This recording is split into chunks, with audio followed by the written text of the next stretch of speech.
Hey guys, welcome back to the D-Res podcast. This is Neon, and I am here with another very special guest. We've got the toy guru himself, Mr. Scott Neitlich, is on, and I'm excited to talk to him.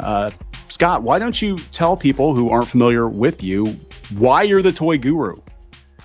Well, hi, people in podcast land. Yeah, Neon, thank you so much for inviting me on. It's great to be on your podcast. Big fan of the channel, believe me. Oh, thank you. I'm sorry. I am sorry. I know. That's what Stan Lee says to everyone. Toy guru. Gosh. So I have been in the toy industry for about 25 years. And the first 10 of those I spent at Mattel as the brand manager for a lot of lines, very geeky stuff. Masters of the Universe Classics, DC Universe Classics, Ghostbusters, Green Lantern, back the hoverboard, like basically all the geeky stuff that was coming out of Mattel for Matty Collector, for those of you who back in the day. And since then, I've worked for a variety of other toy companies. I created Jada's Nano line, if you've seen those little mini metal figures out there. Yeah, that proudly mine. That was like, okay. Like literally, like I walked in with that. I've never had a idea literally translate directly to market as quickly and as literally as that project. So, oh wow, no, that's really cool because I love those because I grew up with the Star Wars micro collection. That is what I brought in for my pitch. Oh, awesome. Okay, yeah, I love those. I actually played with those more than I played with my 4-inch figures because you had these great play sets and they take up a lot of room. Oh my, yeah, no, it's fantastic. And yeah, I'm actually looking at them. They're on my shelf. I had mine and I scooped them up. I brought them into Jack Lee's desk and I said, this is what I want to make, but for all of pop culture. And that's awesome. So yeah, I was really proud of that one. So yeah, I've been doing a lot of cool stuff in the toy industry. And for the last 5 years or so, I moved out of California, out of LA, where most toy companies are, minus Hasbro, to North Carolina. And I have, throughout the pandemic, I've been consulting, doing a lot of freelance work. I have a LLC called Spector Creative. You can check it out, spectorcreative.com, where I work with toy companies, entrepreneurs, people who have ideas for toys and need help getting it to market, whether it's branding, retail development, content development, packaging. That's what I do, Spector Creative. So I've taken all my industry toy time and I offer it to entrepreneurs. Awesome. Well, we're definitely going to pick your brain about entrepreneurial efforts, I think, in this episode. We're going to talk about a bunch of different things. We're going to talk about, obviously, Masters of the Universe. That's something that's kind of near and dear to us. And we're going to talk about, I guess, some online drama that you've had recently. And we'll talk about some projects that you're working on currently. So if you guys haven't subscribed yet, please do so. Spotify, Amazon, iTunes, wherever you found this podcast, please give us a sub. Building things back up, but we're looking forward to bringing you more quality content. We're going to try to bring quality content, Scott. No pressure. I have a channel too, not as big as yours. And every day I strive to have the worst possible content. So, you got to have goals. That's how you do it on YouTube, right? You just kind of like fail upward. Like you see these channels that have like 50 million subscribers and you're like, what did they do? They just read memes and that's how they got to 50 million subscribers. Yeah. It's crazy. And versus we have similar channels commenting on pop culture and it's like, it's a slow drip and uphill battle, but yeah. Feels like, it's one thing we've talked about, my wife and I, on the channel, that feels like we're kind of losing, in some ways, we're losing pop culture, that everybody's just kind of pulled in 100 different directions now. Like it used to be back in the day, like, something like He-Man or Ghostbusters, like it was a cultural touchstone. It was, an event. Everybody watched the same shows. We watched the same movies for the most part. Everybody remembers certain brands from their childhood. But it seems like now, there's like 50,000 new Netflix shows and all kinds of, online stuff. And it just seems like kids today don't have that same sense of pop culture that we had. Is that pretty fair? 100%. It's everything you just said, plus like the water cooler factor, as I've called it in videos, like the slide, around the slide. There's no gathering around the slide the next day at elementary school to talk about what happened on He-Man the day before. Yeah. because everyone's binging and watching it in their own time and, consuming massive amounts of content and then moving on. And then the other thing is people stop watching leading their lives, and kids are now just watching other people's lives on TikTok. Yeah, that's weird. I mean, I was like, my kids growing up, I mean, that they were probably the first like YouTube generation, and they start watching YouTube before they go to school in the morning. And my daughter, especially, it was like, oh, let's watch these rich kids do their morning routine or whatever. And let's watch the other rich kids open a bunch of toys. And, that was kind of what they were watching, that and like Annoying Orange. But I'm like, yeah, I was watching, G.I. Joe and Transformers in the morning before school. And it's a very different time now. And I have to wonder if that isn't, part of the reason that toy companies, and you can probably elaborate on this, they keep coming back to our generation's, touchstones, classics, Masters of the Universe, Transformers, G.I. Joe, My Little Pony. It all comes back again and again because it feels like, I almost feel like in some way we were like the last toy buying generation. No, you actually said a lot of the same thoughts I've had and maybe haven't articulated. And also, I mean, part of it is because studios and toy companies are afraid to invest in something new, because if it goes bottom up, it's much better to do Ghostbusters 9.0 and, another Han Solo movie. But yeah, it's like there was a little bit in the 90s, Power Rangers, Jurassic Park. Kind of after that, it's like, the 80s was a very unique time, especially with the FCC actually allowed cartoon content, which that was a very limited window, because after the 80s, Congress reversed itself. So that we had so much good stuff when the FCC was deregulated in those 9 years.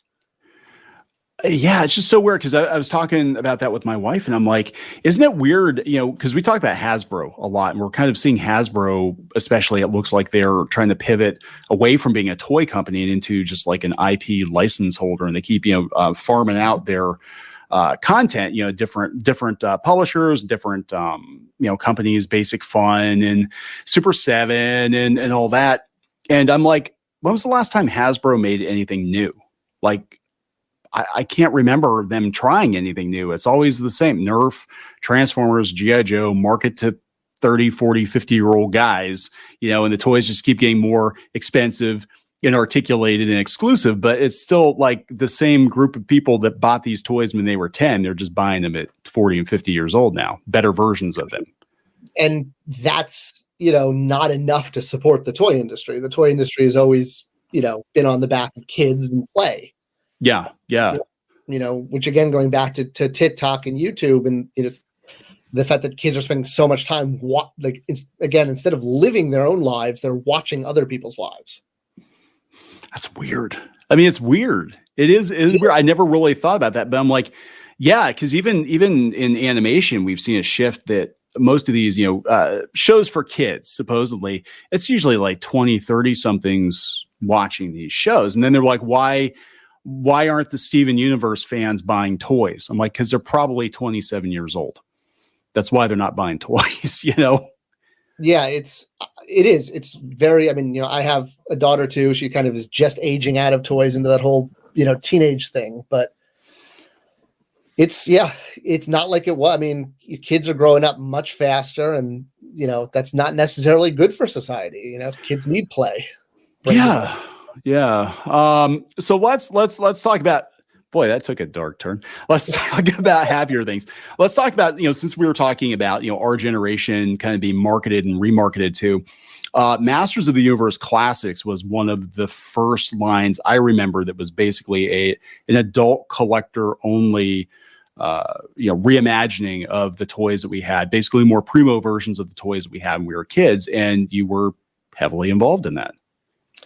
That was pretty much, obviously it was a team effort. The Horsemen have a huge amount to do with that, with the sculpting, but from an overall, if the line was a, ship of the line, I was the captain. So, plotting the course and making the decisions and, et cetera. And it was absolutely a dream line to work on. It was, lightning in a bottle. I even looking back, I still can't believe we did what we did and like that had happened, because it was so outside of the norm, especially at the time. Yeah. Yeah. I remember when they first came out and I was really excited. I'm like, man, there's like better versions of the class. Cause this, if I remember correctly, it came out not long after the 2002, 2003 line. Yeah. So that line pretty much officially kind of, I guess, ended in like 2004, and Yeah. classics didn't start till 2008, 2009. So it's like a 5-year gap-ish, but yeah, it was the next thing. Yeah. And I thought it was really cool. And then I was like, and this is my thinking back then, was like, wow, they're a lot more expensive than they were when I used to buy them at KB Toys. You know, but that actually became the norm. The more expensive, more articulated, sort of artisanal action figure line. And you're seeing other companies now, like, you know, Hasbro doing this too with Transformers and, you know, Pulse and all of that. But like, how did that conversation start? Because I loved the 2002 version of He-Man. That's probably my all-time favorite version of it. And it got cut short. And I've heard various reasons as to why it got cut short. I heard kids weren't watching the show. The toys weren't selling. The case assortments, I remember, were terrible. It was just Skeletor and He-Man all over the place. Yep. It was, yeah, exactly. I mean, it was like a perfect storm of, you know, everything that could sink a toy line. So, you know, I'm sure. I mean, I'll give you kind of like the quick version, but please feel free to ask me to elaborate on any of these points. So when I was at Mattel, it started in 2005. So the 2000X line had just ended, and yeah, I was a huge fan of it. And in fact, I didn't even get to see all the episodes until I was at Mattel, and I went to the audio video department, and I requested like the whole, I guess, second or the Snakeman episodes, whatever that's called, second or third season. Like, I never saw those because the airings, that was the other problem. They changed the time slot so much. So the first time I ever actually got to see the whole show, this was before it was released on DVD, was I had the audiovisual guys burn me copies. And I was like, yes, this is so great. I get to finally, okay, that was a total sidetrack, but it shows, yeah, that my pre-love. Yeah, I love that show. Yeah. So, yeah. And so originally, actually, that Classics was pitched as a continuation of that line because we knew we had an adult collector audience with things like Keldor and She-Ra sold at Comic-Con. But there was no kid interest for various reasons. A big one because they just viewed He-Man as a big naked guy, you know, versus the 80s. That was the thing, you know, muscle. Right. That time has passed. Kids actually really had a hard time with that one. Like, why is he running around in his underwear? I don't get it. Conan did. That's basically it. Yeah. Well, and you know, the 80s was, you know, Rocky and yeah, you know, huge, you know, muscular Predator. Anyway, so when I originally had pitched the idea for what became Matty Collector, it was at the Motu component was going to be just to literally continue making 2000X figures because we had all the tooling, and I figured, like, yeah, we'll just keep making these because there's a fan base. And then the Horsemen showed up the next year with a prototype of what became Classics and showed it to us at Comic-Con, and we're like, okay, never mind, let's do that. That's way cooler. So they 100% came up, like, they wasn't even asked for. They didn't even know, actually, that I'd already gotten the ball rolling on doing this 2000X line online. So it was complete serendipity that they were working on their He-Man prototype at the same time. They brought it to us at a show unasked for, just to, hey, you know, want to show you something cool we did. And we're like, you know, we actually just got the green light to do a collector He-Man line. It would be a lot smarter to start over from figure 1 and try to start, you know, figure number 30. Made total sense to start over. As much as we all love 2000X, it was agreed we're doing something new. You know, we quickly kind of dubbed it a sort of like a updated, like, perfect version of the toy you had as a child. For the adult collector. I mean, it was 18 plus. It was only sold online. You know, it was never meant, I mean, it was age graded for kids. Kids can play with it, but it was, it was absolutely directly aimed at the adult collector. And we sold a few figures. They did well. We started a subscription. That did well. We got all the way to the point that we basically invented what HasLab does with Castle Grayskull. You know, we were doing that decade before, you know, the sail barge. And it's amazing because we didn't collect money ahead of time. And I can't, it shocks me today that because that was going to be such an issue, but fans easily just HasLab train people to do that. So Like, yeah, it's kind of weird. I mean, it's like basically it's like their own Kickstarter, right? They're just like, yeah, we're just gonna take pre-orders. I mean, everybody else is doing it. Why not a major corporation? You know, we should have done that because we got stuck with a lot of Castle Grayskulls that people didn't pick up that they ordered. So, but you know, that's 20 years ago. Yeah, but it really was ahead of the curve because, again, going back to the conversation we had at the beginning, that is the norm now. I mean, I look at all these adult-oriented toy lines, Super 7 and HasLab, that they all have basically your business model. You drop a couple of figures, you sell them online, you take pre-orders. Yeah, I mean, like we definitely didn't set out to like create a new market or a new, selling avenue, but it definitely paved the way. I mean, 100% for, and I mean, I think it's a good thing because it's great that collectors are getting so much stuff. I mean, I can't believe that Super 7's pulling out Ultimates for all these brands. Like, wow, this is crazy. Yeah, I mean, I keep looking at it, and I'm like, man, I cannot possibly. I mean, it's. I never thought I'd get to a place where it's like, yeah, I really have to decide on only like one or two toy lines because I cannot collect everything. It used to be you could pretty much get everything, and now because the pickings were slim, right? You'd have a couple of good lines come out, and they have some good toy. Now it's like there's so much out there. It's like, oh yeah, I'm going to go broke. And it's so expensive. It's very expensive. Yeah. Cause the figures I'm looking at, I'm like, oh yeah, it's a beautiful Transformer. What's that one? Oh, $250. Oh, sure. I'll take 10. But again, that's the market. That's the adult market is, but we have more money now than we did back then. You have to wait for your birthday. And no, that's what it is. It's all about acquisition and fulfillment and, being able to purchase things that we couldn't get as a kid or, a better version of our memory. And yeah, it's very empowering. That's what because I know like when I was a kid I always wanted certain play sets or certain and it's like I could never get them, and I'm like I can go buy the USS Flag now. I can go buy as many Castle Grayskulls as I want. You could. I won't stop you. Yeah So if you got any left over, talk to me after the show. We'll make a deal. So let's talk about it. We're going to do kind of a whirlwind tour here. So Masters of the Universe in its current state. Can we talk about controversy? We can talk about everything. Okay. Yeah, please. No rules.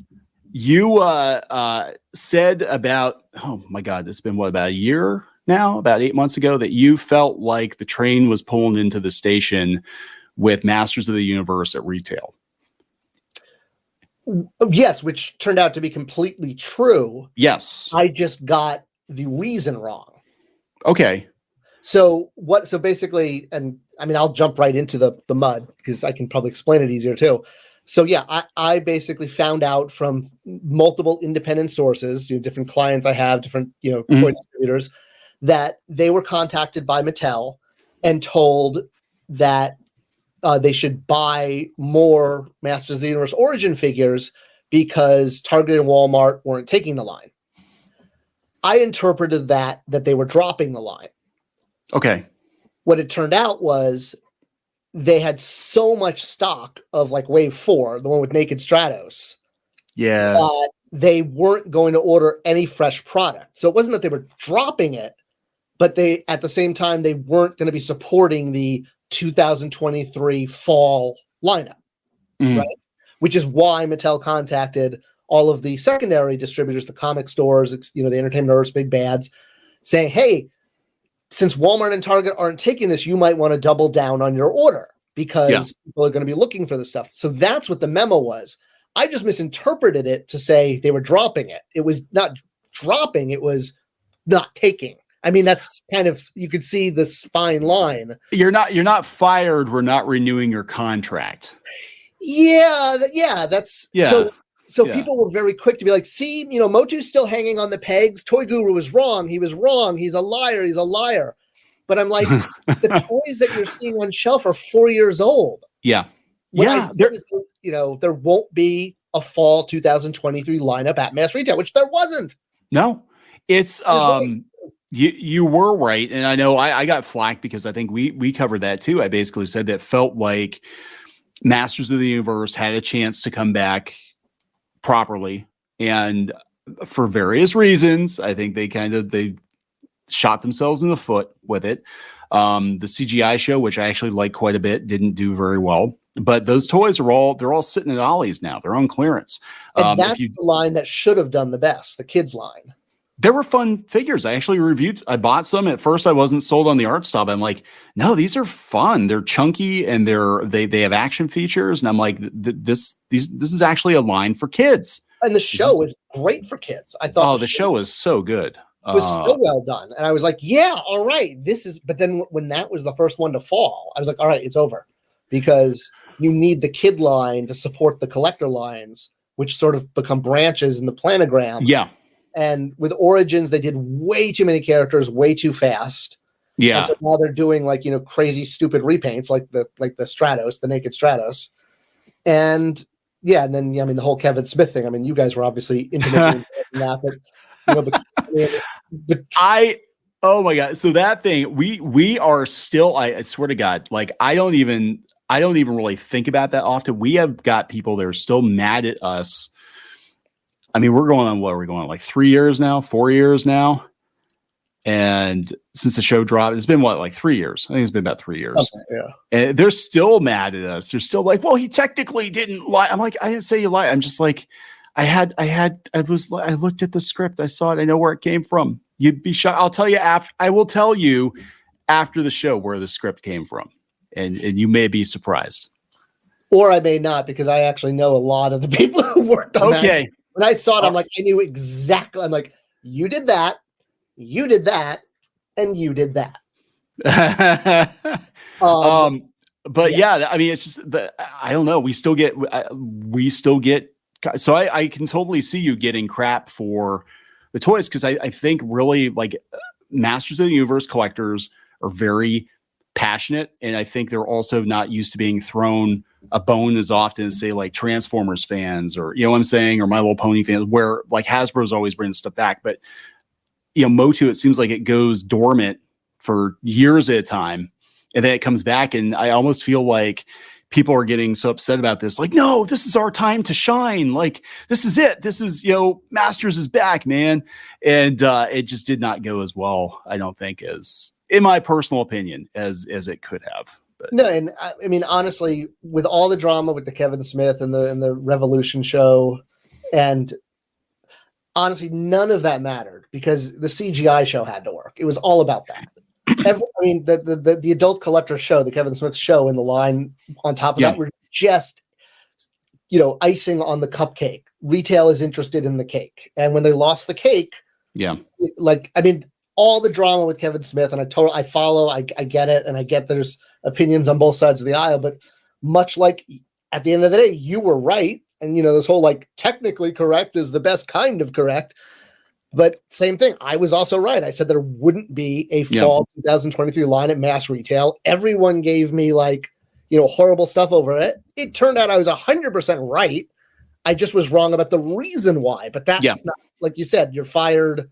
Now please resign, or whatever. Yeah, pretty much. Yeah, you're technically not. We're just downsizing, and your job has been outsourced to India or something. You know what I'm saying? Like you're still fired, but you're not fired. We just don't have room for you at the company anymore. They're trying to be nice. Well, we knew some stuff was up, because I don't talk much about it on the channel, but we may or may not dabble in retail operations ourselves, and we had a bunch of Motu figure orders canceled from our distributor. And this wasn't long after you said that you thought the line was pretty much on its way out. It was weird. We had a whole bunch of new figures on order, and we actually had, we have some diehards that want those figures, and our distributor's like, yep, we can't get them anymore. They just pulled the plug on it. And I'm like, why is that? And there's no reason, just they're not making them available. Then they'd show up on like Entertainment Earth or Big Bad Toy Store, and you'd have to buy the individual figures, can buy the cases, which I thought was kind of weird. But that's basically what happens when a line, when the content dies, and because the product line is in development so early, and it's the same way back in the 80s, things like Megator and Titus showed up in Germany, the UK, that because they basically plan for the best, but when Target and Walmart basically said, "Oh nope, we don't need any more. We were still sitting on spring and last fall. We don't need fall 2023 product." Mattel bases all of their production. Well, all companies, Hasbro. I mean, I'm not throwing Mattel under the bus. They all base their production numbers on assumed retail orders. So when a line doesn't perform at retail and retailers pull out, like dominoes just fall in every direction and things just go haywire like crazy because there's, they've got contingency plans, but the plan was to be at Target and Walmart. And when that fell apart, because they can't go into production without these quotas and they think they have it. Yeah. I mean, that's like, I remember with the 2000X line, the last series was dumped off at Aldi grocery store of all places. Like that's where you found, and those figures go for a ton of money now because a lot of people didn't have an Aldi back then. But I remember walking in, I'm like, wow, these are like all the figures I would have seen at Walmart, but they're here in the grocery store. That's weird. Yeah, because when they get stuck with that inventory, anyone will take this. Australia, done. Ollie's done. Someone please get this. I think you made a video about Hasbro having 2 warehouses full of unsold. Oh my God.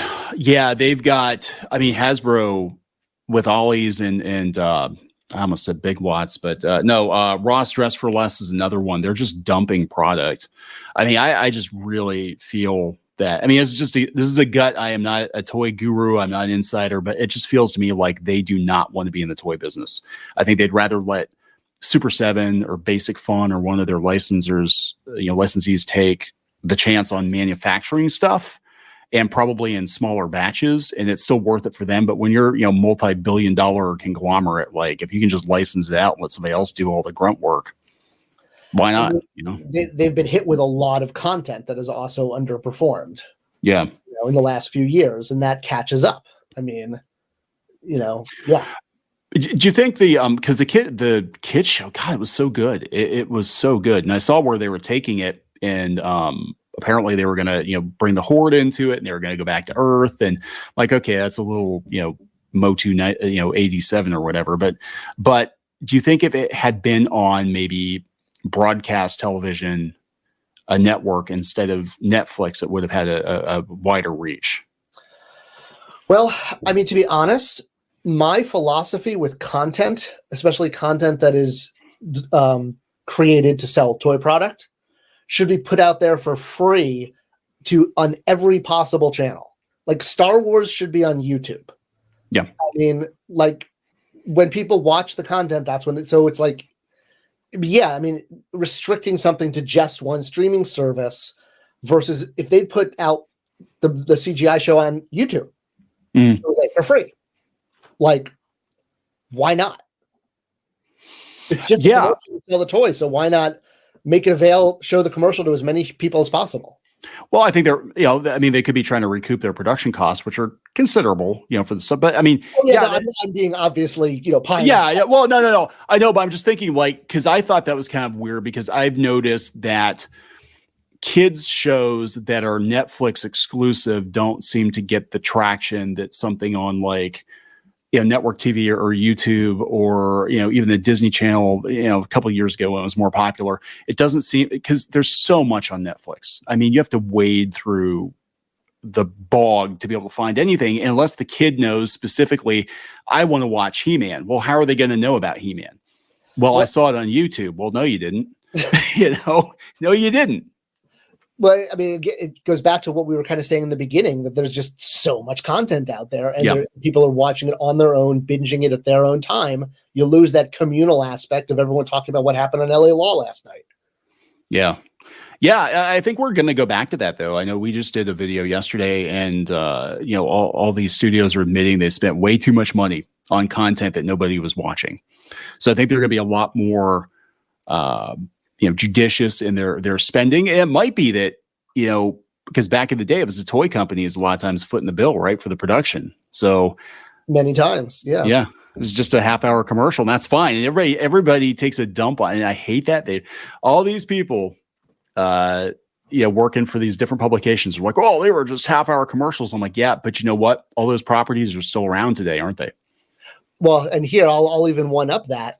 Because I love when, I mean, not love. I also hear that all the time. Like, oh yeah, these were just 30-minute toy commercials. Mm-hmm. So you would rather have the kid just watch, YouTube or movies instead of something that's going to then have them go play with toys and have creative. Isn't it a good idea to sell them toys that are going to engage in open-ended imagination-based play, as opposed to watching something that they're just brainlessly watching other people's lives? Yeah. I mean, there is a developmental need for toys, and those shows, it's probably why our generation is so strong, because we had so much imagination-based toys. We could go up and play with Castle Grayskull and the Flag and the Thunder Cat's Lair. And I mean, they were commercials, but they were commercials that inspired play. Yeah, because I mean, then we would go outside. We actually would go outside. We'd play with our GI Joes in the dirt. Right. That's what I used to do. Or you'd role play as them. Yeah. Yeah. It's like these shows provided kid, something a child could understand to create story structure around. Mm-hmm. It was a good thing. Like, yes, these were commercials for toys, but they inspired our imaginations. Like, I don't know. That's always my argument to that canned phrase. Yeah, it's like I said, if they didn't mean anything, if they weren't important, none of these franchises would be around now. And a lot of people complaining would jump at the opportunity to work on a reboot or something, or deconstruction of something that we grew up with. It's like, no, you're just being cynical. It's like it meant something to us, and we did have. I think we had more of a compass, a moral compass, even from. I mean, I know it sounds cheesy, but even shows like He-Man, where He-Man was basically our generation's Superman, Wonder Woman, because there was always a moral lesson at the end of He-Man and She-Ra. And, a lot of those PSAs, as cheesy as they were, they still stick with the kids that grew up with those shows to this day.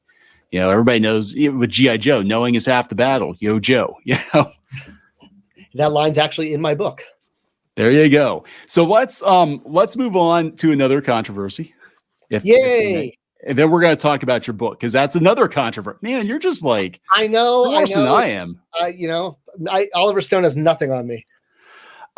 So we're talking about toys. We're talking about the toy industry. You had a situation pop up a couple of weeks ago with YouTube where you were getting all kinds of copyright strikes, I guess, for posting photos of toys. Yeah, the short version, to paraphrase Spaceballs, is first the only way to tell the story is to tell the story. So I got 30 strikes in January from one person. Okay. The whole thing has been from one person. That's bizarre. It's Figures in Question. It's a fan website. I mean, there's no reason I can't talk about it. It's out there. And the person who runs it, Ethan Wilson, he's got his contact information is on the website. It's public. So, it's not like I'm giving that out. He's got his name and his email right there on Figures in Question. All right. So I get 30 strikes from him in January. I had taken a couple weeks off from YouTube to finish up my book, right? Which I know we'll get to. And I wasn't even I wasn't even going on to look at the comments. I needed to dedicate my time to finishing this. So in those 2 weeks that I was literally ignoring YouTube, 10 days went by. I didn't respond to the claims, and my channel was my God. Erased from it. I didn't know anything happened until people started emailing me out. Scott, are you okay? I'm like, yeah, I'm fine. Where's your channel? I don't know. What do you mean, where's my channel? It's on YouTube. So I'm freaking out because the channel's now gone and I missed my 10-day window because I wasn't monitoring YouTube like a hawk, which I do. Now every day I check to see if I have strikes, which is a terrible habit. So basically I didn't even have any avenue to go through YouTube to get it back. I had to convince Ethan to remove his strikes. Okay. Luckily I did. I literally begged and groveled. And in the end, he had very specific requirements that I post very specific things on Facebook, which I was like, fine, whatever it takes. So I did that. Total blackmail, 100% blackmail. It wasn't like foot pics or anything, was it? No. He just wanted me to make some statements about Junk Man and like other YouTube videos that like I was not for God's sake. Well, that's how I found out about it, was actually that Junk Man wrote me and told me that you were having some problems, and he was like, well, is there anything, because we talk to people at YouTube sometimes, and I'm like, I can't with somebody else's channel, they barely acknowledge us, Yeah. Oh God, they won't even, like, I don't exist. Yeah. So luckily that first time Ethan was willing to take down the strikes, and I said, look, I'm a nice guy. Like, tell me if there's a video that I've used your content in, I will remove the video. Yeah, I will edit that content out. I'll take it down until you reapprove it. And he was like, oh, thank you. That sounds great. I said, just let me know what content is yours, and it would be great. Can you also just forward me your copyright information? Much like my book, that's registered with the U.S. Copyright Office. I have a registration certificate for it. I paid a lot of money for that. Yeah. Because I wanted to own I got the Disney deal, my life plus 90 years. All right. Registration's a big deal. Oh yeah. So he never got back to me with a list of videos he wanted me to look at. Just nothing. I was like, okay, well, I guess he's just, whatever, we'll part ways. I got my channel back. That's all that mattered. Another day goes by, and then I had it was 63 more strikes, all from him. All of these they were all still images of a single toy against a white background. That I'm sure. I talk about toys all the time, and a lot of times I'll grab an image. Right. If I know where it comes from, like Rebel Scum and Bantha Skull do great work on Star Wars 3 3/4. Yeah. I'll always be like, yeah, I grabbed this image from Bantha Skull. They're a great site. Check them out. If ever an image, like for the past 5 years, I haven't gotten one strike. I got one for using a John Williams note, and I was like, oh, whoops, I didn't mean to do that. But I quickly removed the John Williams. Yeah. That was just an accident. But every time I've used a photo of someone's collection, I've always gotten like, oh my God, you used my photo. That's so awesome. And I'll be like, yeah, I'll credit you too in the list. I'll say, yeah, and photo at 3 minutes is from blah, blah, blah. Yeah. Or I'll even say, I'll make I'll do a whole video. And I offered this to Ethan. I said, I'll make a video about your site and say how great it is that there's all this cool photography. In a way, it's like product placement. It's free advertising for his site. If you get a Coke can in a movie, that's awesome for Coke. Yeah. All right. So I had 63 more strikes.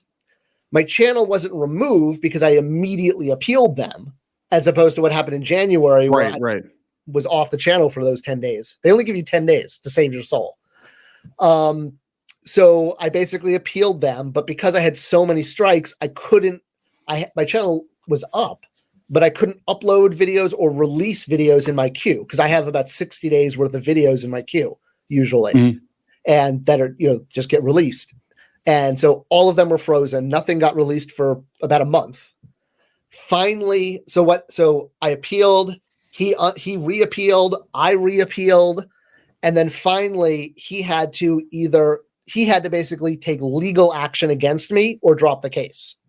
Like YouTube basically was like, put up or shut up, basically. Yeah. Prove that you're willing to fight, if you can't produce registration, then you have to take legal action. And he obviously didn't. And so because he didn't take legal action against any of those, YouTube dropped every single one. And then a week later, I got 5 more. And then last Saturday, I got one against a thumbnail, not a video.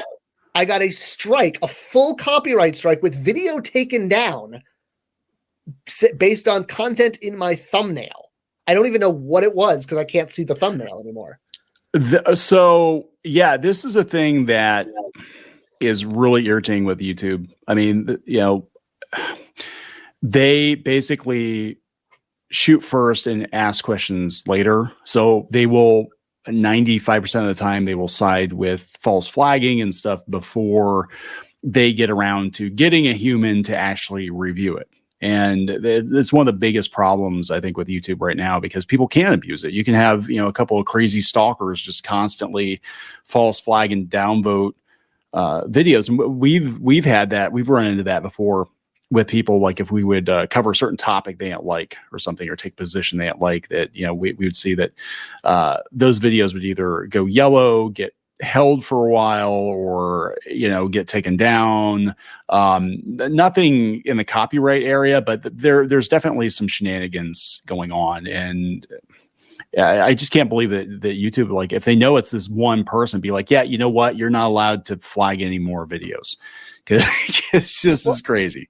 And let me state, I get where he's coming from. I respect, that he took the time to photograph these figures. Yeah. The thing is, from a legal standpoint, if you take a picture of, Spider-Man, you don't own, I can't sell that because you can't, Marvel owns that. You don't have right to that. You could say, I took that picture, but you don't have the right to monetize that picture. And, sorry. Oh, no, I was going to say, you're not technically you might have taken the picture, but you're not technically the copyright holder. Exactly. Yeah. So I get where he's coming from. And I this was never, it's not like I'd used his pictures to hurt him. I just feel like he could have written to me, called me directly. I'm really easy to get a hold of. SpectorCreative.com. My direct contact information's on there because I use it to get clients. I want people to contact me. He had, and we were like, just come to me. We'll talk. We'll figure something out. I can help promote your channel. Like, my YouTube channel is probably bigger than your fan site. Like, let me help you. But no, he just keeps sending these. Even after 93 of them were found invalid, he keeps sending more. That's wild. Yeah, it sounds like there's definitely I don't know the guy, but it sounds like there's definitely something else going on, like mentally there. And most of the images are on screen for an average of 3 seconds, and they're not the subject of the video. Or, they're just I'm referencing oh, and remember Admiral Akbar had red skin, and showing a picture of an Admiral Akbar toy. Okay, now let's go back to what I'm talking about.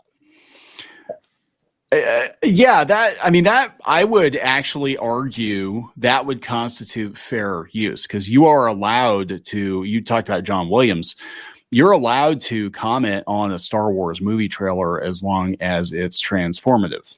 You have to, I've had people take our videos and they've ripped us to shreds, but they've taken our videos and they've commented, but they took our video and they would play about 30 seconds of it, and then they would add commentary. As far as YouTube is concerned, that's considered transformative. 100%. And which is what, again, and I mean, we'll get into this if we're talking about my book because of the whole, ownership issues, but I respect copyrights. Absolutely. And I did reach out to him. I'm like, how can I work with you? I didn't, purposefully try to violate your own material. If I inadvertently did, how can I make it right? And radio silence, strike. That's weird. That's just weird. I mean, we had something similar actually happen with Mattel, and if you can't comment on that, that's fine. You wouldn't know what was going on. But we had one of their lawyers reach out. One of their lawyers, yes, one of their legal people reach out to us. It was about 15 years ago. My wife had another blog. We've been running websites and fan sites for about 15, 20 years now. And she had a site, and she was covering the new Monster High dolls. We're huge. I mean, we get all kinds of traffic on Monster High articles. Well, she found some photos off of a forum of a doll that had not been released yet. And she made the mistake of posting an article.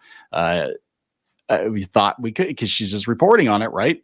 Well, Mattel actually contacted our ISP, or whoever this attorney was, working for them, contacted our ISP, did not contact us, and actually had our site shut down until we removed those images ourselves. And at that point, I think we were hosted in the US. And after that, I immediately moved all of our websites overseas to the Netherlands. So you can't do a DMCA takedown request. So I'm like, you're going to have to go through me, and you're going to have to ask me nicely to take the photos down. We did have a situation. We had a situation like that with Paramount on one of our blogs, and the new Ninja Turtle toys. And again, it was from a forum. One of our writers put the pictures up, and they're like, oh, we're going to do this and that. And I'm like, well, if you say the magic word, if you say please, I'll take the photos down. If it bothers you so much, but I have no legal obligation to do so. Yeah, we're all nice people. No one's trying to exactly. Just ask. Yeah, just ask. And that's, 9 times out of 10, that's, all it takes. But it sounds like there might be something else, some sort of personal axe or something this dude's got with you. I don't maybe in know. a past life, I killed his son. I don't know. I don't know. It's like, oh, hate that guy, that toy guru. He Whatever ruined I did, He-Man. honestly, Ethan, I apologize because Jeez. I don't know, but I think he's run out of videos to flag at this point because he's now flagging thumbnails. So, Oh my God. I That's just assume we're done. So I think that, I was hoping that was like the last gasp when on Saturday I got a thumbnail. wow. Okay. Well, never use his site, never mention his site, never go to his site. Tell other people not to go to his site, because if you go there, apparently bad things are going to happen to your channel. But you got your account back, right? You're good. Oh yeah, I got. Not only did I get it back, but just today, enough of the strikes, because they have to go through YouTube's like appeal system, which takes like anywhere from 10 to 25 days. Yes. And literally just this morning, enough of them fell off that I now have I still have a few strikes, but they don't affect me being able to upload content. So I can wait for those ones to fall off or finish going through YouTube's appeals process. It's not as much of a critical thing because they're just there, and it just means those 4 or 5 videos just can't be seen by people right now. But if he were smarter, he would claim monetization on those videos, and he would just get all your money. And but don't give him any ideas. Oh yeah, the $25 a month that I make. Yeah. Well, he can go buy himself some new action figures to take pictures of on a white background, I guess. I don't know. Hey, those white backgrounds are hard to get these days. They are. They are. They're like So I was gonna say he'd get one Hasbro figure at retail, or he could get like 50 of them at Ollie's for $25. Ooh, what do you do? Choices. Yeah, I don't know. Lots of choices. So let's move on. Let's move on to the next. God, it's just all controversy with you, man. Hey, controversy makes you popular. Yeah. There you go. Let's talk about your book. You're working on a book, and you're afraid you're going to whack the beehive with this book. Yeah. Well. I kind of knew. Well, okay. Where do you even start? So, I just published my book. It's on Amazon. It is called Myth Wars. Okay. Super easy to find. Amazon search will bring it right up. Google search will bring it right up. And yeah, there you go. No, wait, that's not it. We're going to find it. We're going to find it. There we go. There we go. Woohoo! Myth Wars Volume 1, Zeus, the Teenage Years. So this is a book that I originally wrote in 2005. Okay. I wrote it as an animated series, similar to Masters of the Universe 2000X and Justice League. Yes. Pitched around Hollywood, made it pretty far, actually, got to Warner Brothers. I wound up going to work for Mattel, and as a caveat to that, no outside projects. So I shelved it, which is totally fine. I respect that. Well, here I am years later. After I left Mattel, I hired Axel Gimenez to draw all of the characters so I could have concept art. He was the artist. He does all the Origins card backs. Okay. And he and I worked together on the Motu mini comics at Mattel. So I basically wanted him to pay him to draw the whole book. I could not afford that. So I basically paid him every cent I had to do as much work as I could afford, which wound up being renderings of all the main characters plus that cover image of the book. That's by Axel. Okay. So I also actually offered him 50% ownership to draw it, but he just did not squeeze it into his schedule to do it. Yeah. So I said, totally, I respect that. Like, I'm not going to force you to draw my book. I just think your art's beautiful. So I shopped that around as well with his art and my script. Getting a comic book made as a writer is really hard. Yeah, it's hard getting a comic book made in general, but yeah, he has a writer, definitely. I mean, if you're an artist, at least you can show, like if you're like Jeff Smith and you can write and draw, yay. So I had Axel's art to show what I wanted it to look like. I had my script, which I was very proud of, but people are like, yeah, no, we're not, like, you'd have to find an artist. Like, I don't have any money. I paid every cent I had for, concept art. So fast forward to this year, and I'm finishing my MBA at University of North Carolina, Greensboro. And one of the classes I took in December was on using AI for business purposes. And so I'm playing around with Chatbot.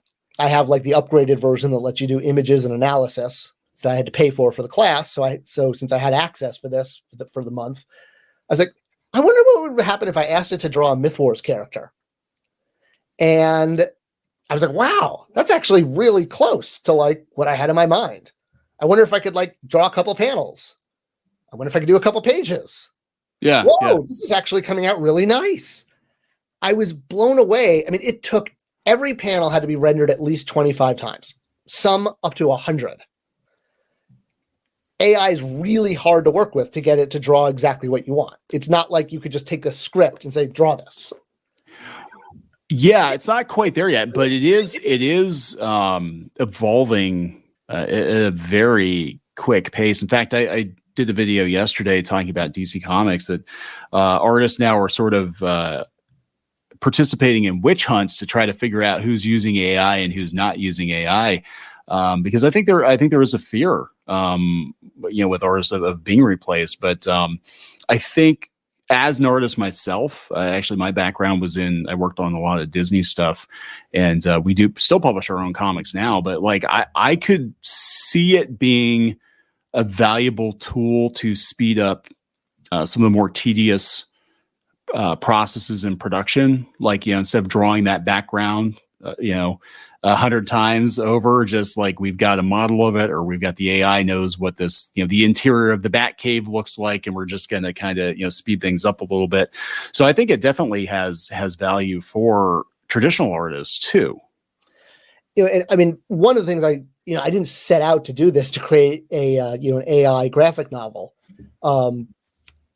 but I learned so much from doing it. Especially, learned about the limitations of AI, and there's so much that only a human artist can do. Yeah. One, keep people on model.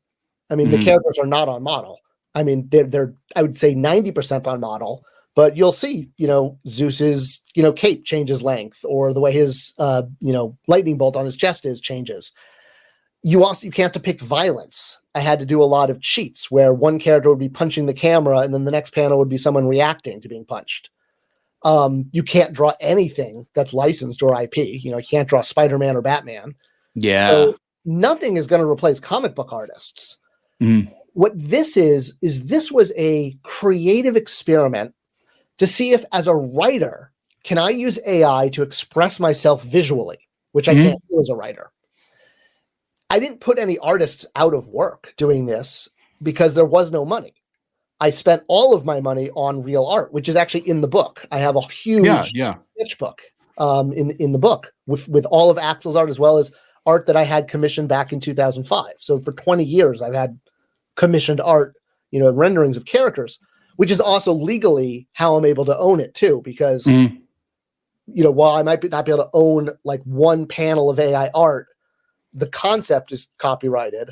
The characters were drawn by real, artists, and every page was stitched together from, anywhere from 3 to 6, images that were cropped, that were color changed, that were reversed, that were, all sorts. I would sometimes I'd have to, if I'm building a character, I might not be able to get all the details, so I'll do the lion body and then do wings separately, and then just drop the body, and Photoshop it. So there was a lot of that. It was not just give me this panel. Right. I think 2% of the book was probably, whoa, I got the perfect panel right away. So it was, I was like, I wonder if this will work. As I went, and I rendered the first chapter, and I was like, this looks really nice. Honestly, the art really is beautiful. It looks, there's not like weird AI, like, 4 legs, that kind of stuff. Like, when I got that, I disregarded it. I would render until I got something that was close. The story, Myth Wars, is the story. It's recasting the Greek gods as superheroes. We always look at Superman as Zeus, and Aquaman as Poseidon, and the Flash as Mercury, etc. The original Greek gods, especially I think thanks to Clash of the Titans, we look at them as just like these old fogies that sit on thrones and judge the humans. In Greek mythology, there was a 10-year battle between Zeus in his prime against Kronos and the Titans. It's the whole opening of Disney's Hercules, if you want to check out the opening credits. That story never gets told. It's always, there was a 10-year battle between Zeus and the Titans, and Zeus won, and there was much rejoicing. Yay! I always wanted to see that story. So this is the first part of that. It is anywhere from somewhere between 8 and 18 volumes, with this being volume 1. And Myth Wars is a much larger story than just telling the Titanomachy, the story of the Olympians versus the Titans. There is a whole intermythological war conspiracy. This is an epic. I wrote it first in 2005, but I wrote the whole thing. So there is an ending. This is the beginning. There's also, there's a beginning, middle, and end. So it's a finite story. It's a specific story. And it involves all sorts of world mythologies, gods coming together to defeat other gods. The core of the story is the story of Zeus and the Olympians recast as teenage superheroes. So Zeus is a lightning thrower. Hades is a shadow porter. Apollo, flame on. Yeah, that sounds pretty cool, actually. Lots of pop culture references. I mean, when you've got Zeus and Kronos confronting each other, you can't help but quote Empire Strikes Back. You are my father. That's not true. There's all sorts of stuff like that. So, which also just, puts a mirror to the fact that most modern movies are just retelling, The Matrix, Star Wars, it's all just Greek mythology. So I very deliberately will reference movies or, those kind of things. So adult fans will really appreciate it. It's aimed at 3rd through 7th graders. It's meant for fans of things like Smile and Roller Girl and Dogman. And it's formatted that way. It's 5.5 by 8 inches, but it will be highly enjoyable by, people like us. I mean, it's meant to appeal on both those levels. And I think that, both adults and kids, especially who are Greek mythology fans, this story really takes those characters and brings them to life in this way that's always been there, but no one has told the story of Zeus in his prime, not as this old guy. He doesn't have a beard. I mean, he's got red hair and a cape. He's got to learn to use his lightning powers, and he's got to take down his father. It's his destiny. And, it's a really, I'm talking too much, but it's available on Amazon. Okay. I'm really proud of it. And I apologize ahead of time for anyone offended that I used AI art. Yeah, it just became such a firebrand. Like, I did not expect the AI art controversy to blow up as much as it has. But yeah, Myth Wars Volume 1, Zeus, the Teenage Years, on Amazon. If you're interested, guys, I can put a link in the show description for you for sure. But I think AI. I think it is going to become just part of the workflow. Personally, I mean, this is a guy who's gone from drawing traditionally to digitally to incorporating, Photoshop more into my work, and I think in 5 or 10 years' time, it's just going to be part of the norm. I mean, Photoshop is already integrating certain AI tools into it. It's just it's going to be a normal part of the creative process. Now, how people are going to feel about that in 5 or 10 years when maybe, you don't need as many artists, time will tell, but I think it does open up a lot of possibilities. Cause like you said, if you've got people out there that maybe have some really fantastic ideas, but they can't quite visualize those ideas, to be able to get that stuff out there in some form and be able to show other people, what's in your head, I think is pretty cool. And thank you. And I appreciate it, especially, for yourself, who is a talented artist who I am jealous of because I am not. Some of my art is in the appendix too, and you can see how bad it is. I tried to draw it in 2015 and failed miserably, but I put some of my images next to the AI one. I mean, see, this is why I hope that maybe it's popular enough that I can actually hire an artist or team up with an artist to draw volume 2 or even have volume 1 redrawn. I'm not opposed to any of that. This was a proof of concept. And like you said, it was a way to get this out there. I mean, it's been 25 years. I have tried every format, every possible way. And I was like, all right, I'm a writer. I can't draw. This is at least a way to get it out there, and let's see what happens. And, who knows? Yeah, that's kind of interesting because I can see artists using this even in like the pre-visualization phase, you know, Yeah. to put together even just some layout ideas or composition ideas. Because sometimes, you know, I struggle with composition, and it's like, okay, give me like 20 different variations of, you know, character jumping out of a plane into a cityscape or something, and pick the most dynamic one. Okay, that I'm going to use as a reference. And I guess in that regard, like, how is it any different than using a photographic reference or swiping from another comic book artist? It really isn't. AI is a tool, you know, like AI couldn't have created Myth Wars on its own. You know, it couldn't write it. It couldn't render the panels. I mean, even when I tried giving it a page to see what would happen, like it was all sorts of crazy crap came out. But you know, and another way to kind of think about it is like when Jurassic Park came out in '93. I remember the great quote from Stan Winston when he saw the CGI models that were replacing his early raptor puppets. He said, "Wow, I guess I'm extinct." And then they gave that line to Alan Grant in the movie, but that's where the line came from. And it's like, you know, when CGI came along and put, you know, the Ray Harryhausens and the Stan Winstons, I mean, yeah, there are still practical effects, but nobody seemed to protest that, you know, the way they are with still art. They were fine with computers creating art that moves, but if it's still art, it seems to be an issue. I don't know, maybe I'm looking at it wrong. There was some controversy. I know at Disney specifically with 2D animation going into 3D, and I remember a lot of artists saying, you know, 3D was never going to catch on, and a lot of that. That's a great one too. Yeah, you're right. It was fear, and they weren't wrong to be afraid because, you know, 3D animation is a lot more technical and a lot more specialized. You have people that literally, like, their job is to animate fire or water or effects like that. You're not, you know, doing the whole scene yourself. That's a very different process. And you know, then we saw not long after Toy Story that Disney pretty much just did away with, you know, most of its 2D animation. But there is a demand, a desire for that. There still is a demand for 2D animation. I mean, I just watched X-Men 97 this week, and yeah, it was done with computers, but it was still 2D animation. It was good.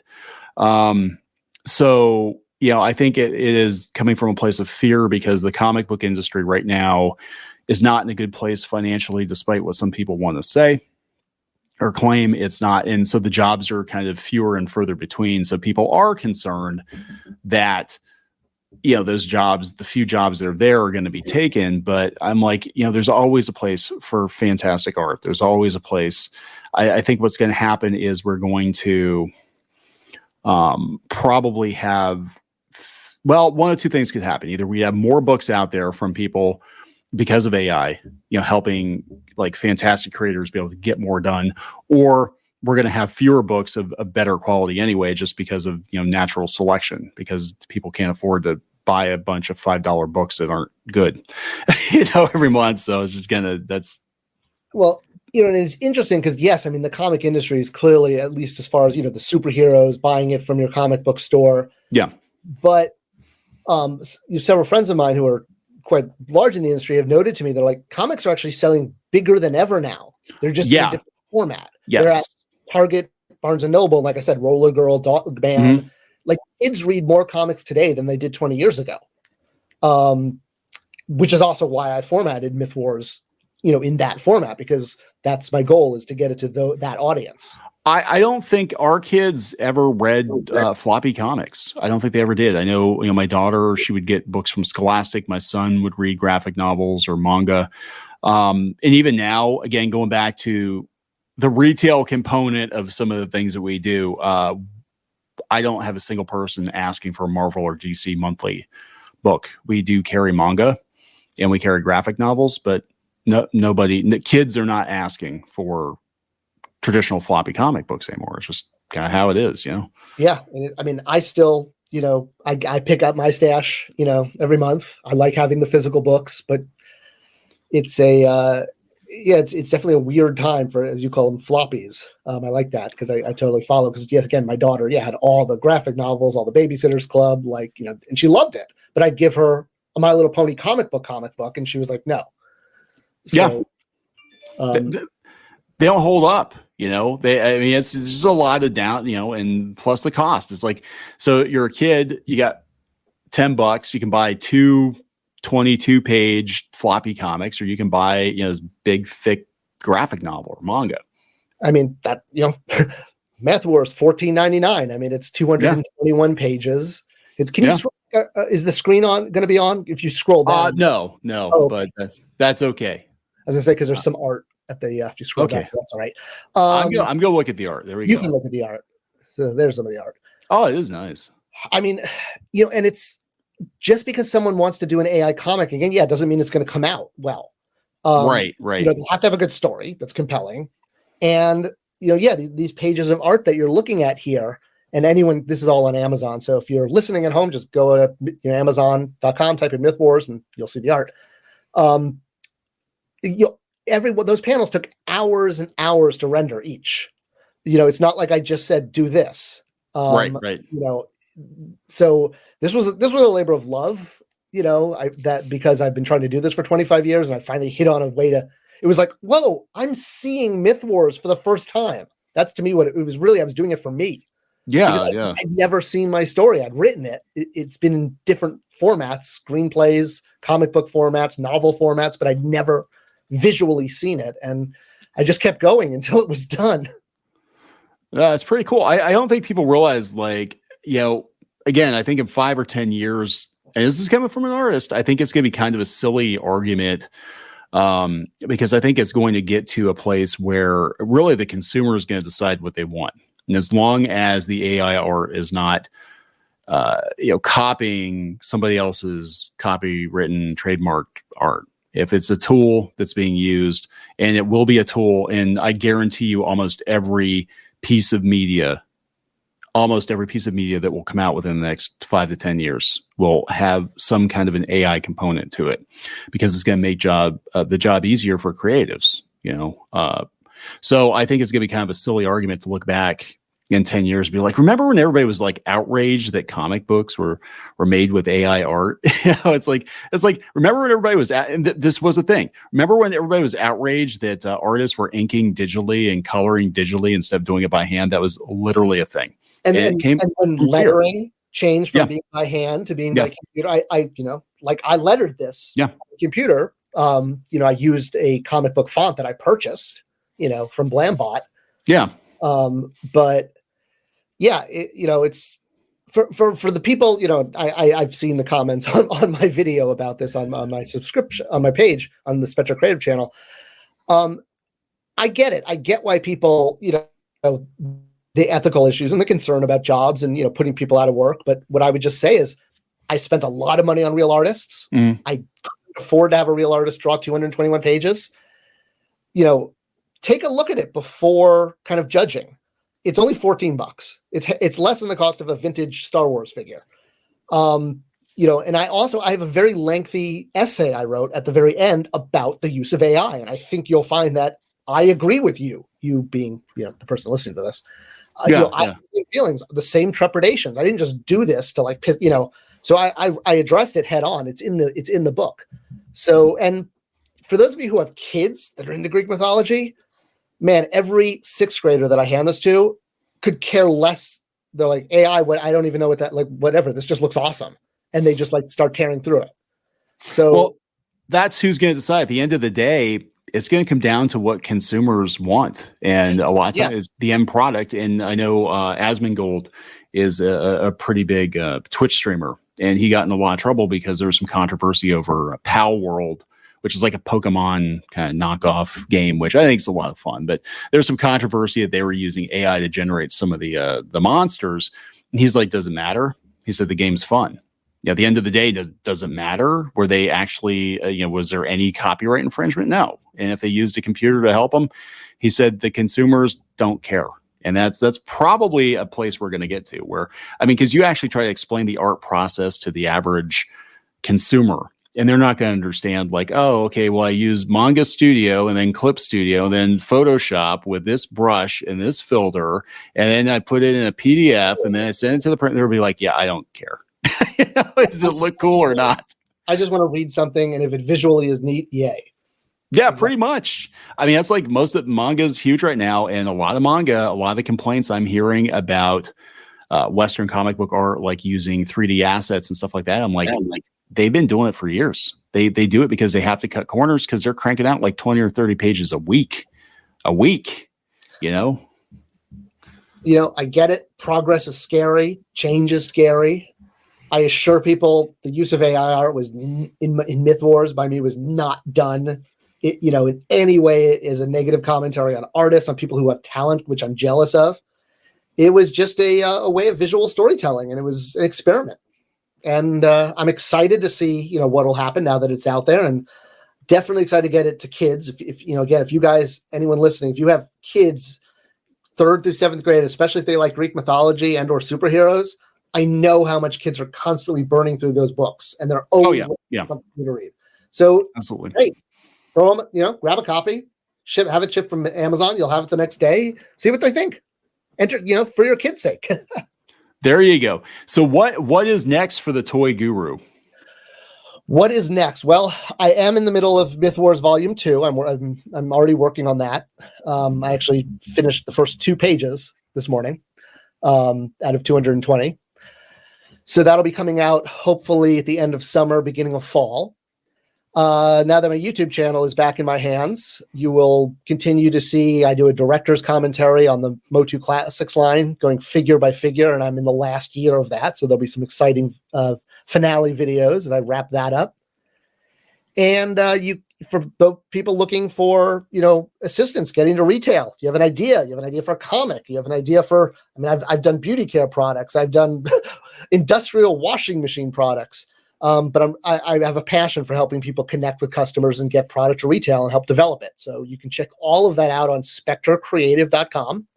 Okay. And of course, spectorcreative.com/Myth Wars will get you the Myth Wars page. There you go. And check out the book. And if you've got kids, do it for the kids.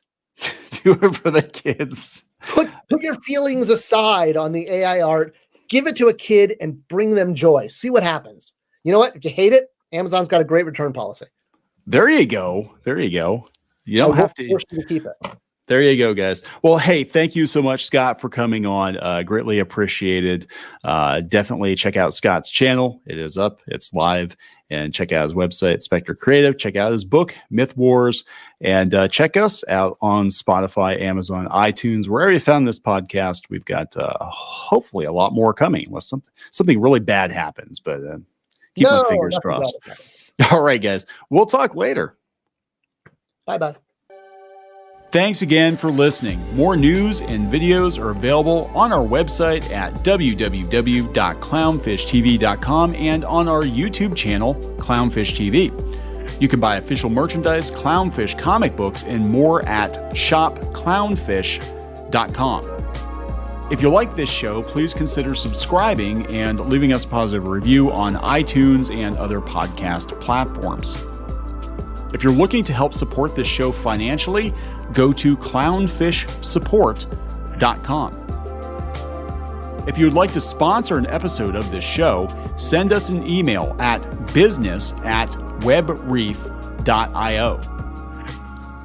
This podcast is a production of Clownfish Studios, LLC and Web Reef Media, proudly made in Pittsburgh, USA.